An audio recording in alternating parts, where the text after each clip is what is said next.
हे बघा किती छान दिसते आपले मक्याच्या दाण्यांची उसळ। तुम्हाला पण अशा प्रकारे बनवायचे आहे का? तुम्हाला माझी रेसिपी पाहावी लागेल। चला आपण सरळ कृतीकडे वळूया। नमस्ते, मी आहे प्रगतीज किचन अँड रेसिपीमध्ये तुमचं खूप खूप खूप स्वागत आहे। आज आपण इथे करणार आहोत मक्याच्या दाण्यांची उसळ। इथे माझ्याकडे भरपूर असे मक्याचे दाणे उरलेले होते। मागे तुम्हाला मी मक्याची क्रिस्पी कॉर्न बनवून दाखवले होते। आज आपण उसळ करणार आहोत। त्याकरता मला मी इथे एक बाउल भरून मक्याचे दाणे घेतले आहेत। तुम्ही तुमच्या क्वांटिटीनुसार कमी जास्त करू शकतात। फोडणी करता आपल्याला तेल लागेल। एक मोठा कांदा घेतला आहे मी, मिरची घेतली मी 5 ते 6, थोडासा लिंबू घ्यायचा, थोडी साखर घ्यायची आहे, चवीपुरतं मीठ घ्यायचं आहे आणि आपले बाकीचे स्पाइसेस आपण ते टाकूया। आता आपण पुढची कृती करूया।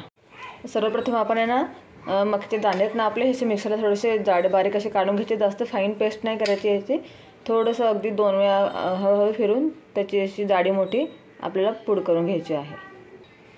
हे पहा, अशा प्रकारे तुम्ही याची भरड करून घ्यायची आहे। जास्त बारीक नाही आणि जास्त जाड पण नाही, अशी थोडीशी आपल्याला दाताखाली पण लागली पाहिजे आणि छान शिजली पण पाहिजे ही। तर आपल्याला अशा प्रकारे करून घ्यायचे। हे मी आपले स्वीट कॉर्न असतात ना त्याची केलेली आहे। जास्त पण एकदम कवळे स्वीट कॉर्नची तुम्ही करू नका, त्याच्याने जास्त फाईन पेस्ट होऊन जाईल। थोडेसे कडक असतात ना दाणे त्याची तुम्ही करा, किंवा देशी पण मक्का असतो त्याचाही तुम्ही अशा प्रकारे करू शकतात रेसिपी। तर इथे म्हणजे माझ्याकडे स्वीट कॉर्न होते पण हे थोडे कडक झालेले होते दाणे माझे, त्याच्यामुळे मी याची अशा प्रकारे रेसिपी करते। तर आता आपण पुढची कृती करूया। इथे आपली कढई ना छान तापली आहे। आता आपण याच्यामध्ये तेल टाकून घेऊया। तुम्ही तुमच्या मक्याच्या दाण्यांच्या हिशोबाने तुम्ही तेल टाकू शकतात। थोडं बरं तेल टाकायचं आहे। ह्याच्यामध्ये कसं आहे छान ते ना वाफलं जातं आणि आपली मक्याच्या दाण्यांची उसळ ना छान लागते। बस एवढं तेल टाकलं की तेल छान गरम होऊ द्यायचं आहे। हे पण आपलं तेल छान तापलं आहे। आता आपण याच्यामध्ये ना थोडीशी मोहरी टाकायची आहे, 1 चमचा मोहरी। मोहरी छान तडतडू द्यायची आपल्याला। हे बघा, मोहरी छान तडतडली की त्यात आपण टाकायचं आहे 1 चमचा जिरं। जिरं पण छान तडतडू द्यायचं। नंतर आपल्याला टाकायचं आहे चवीच्यानुसार, ते तुमच्या आवडीनुसार तुम्ही मिरची टाकू शकता। थोडं चटपटीत करायचं आहे तरच छान लागतं हे। मिरची छान झाली ना की आपल्याला याच्यात टाकायचा आहे 1 मोठा कांदा। खूपच छान लागते ही, तुम्ही नक्की करून बघा। कांदा आपल्याला छान गोल्डन ब्राऊन होईपर्यंत भाजून घ्यायचा आहे तेलामध्ये। कांदा लवकर लाल होण्याकरता आपल्याला याच्यात थोडंसं आपण मीठ टाकूया। इथे मी 1 ते 1.5 चमचा मीठ टाकणार आहे। आता कांदा आपण छान होऊ देऊया। थोडासा कढीपत्ता पण टाकूया आपण। मी तुम्हाला सांगायला विसरली, कढीपत्ता कोथिंबीर हे पण टाकायचं, छान लागतं। कढीपत्ता नसेल तुमच्याकडे तुम्ही स्किप करू शकता, असं काही नाही। आता माझ्याकडे होता म्हणून मी टाकला। हे पहा, अशा प्रकारे आपल्याला कांदा करून घ्यायचा आहे। जास्त पण लाल नका करू तुम्ही, थोडासा अगदी असं झाला ना की पुरे आपल्याला।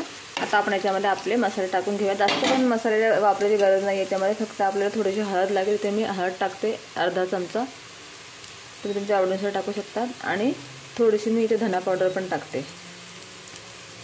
आणि तुम्ही धना पावडर तुम्हाला आवडेल टाका, नाही तर मग स्किप करू शकता। थोडासा गरम मसाला टाकते मी याच्यामध्ये टेस्टनुसार, तो पण तुम्हाला आवडेल तुम्ही टाकू शकता, नाही तर स्किप करू शकता। आता हे छान आपल्याला मसाले भाजून घ्यायचे थोडेसे।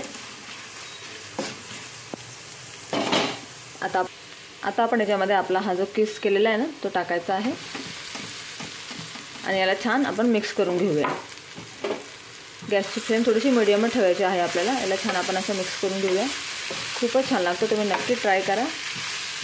जर दाणे असे थोडेसे कडक असतील ना मक्याचे तर तुम्ही मिक्सरमध्ये वाटून अशा प्रकारे करू शकतात। खूपच छान लागेल, मुलंही खातात आणि मोठेही अगदी आवडीने खातात ही रेसिपी।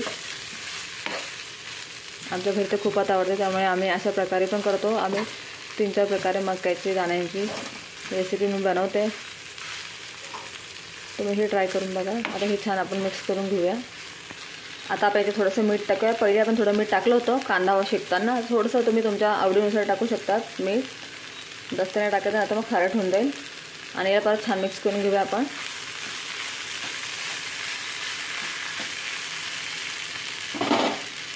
थोडंसं याला आता आपण वाफू द्यायचं आहे।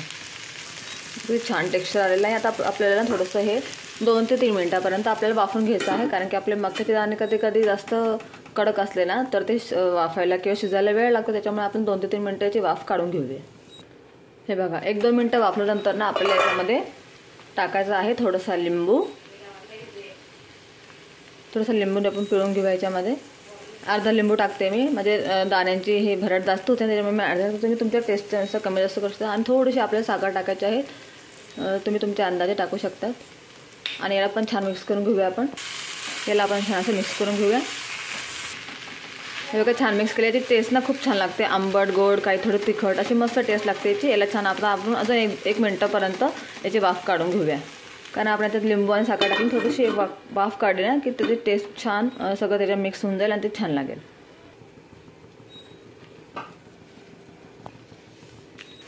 आता आपण एकेची वाफ काढून घेतली. आता आपण याच्यावर टाकायची आहे आपली आवडीनुसार कोथिंबीर.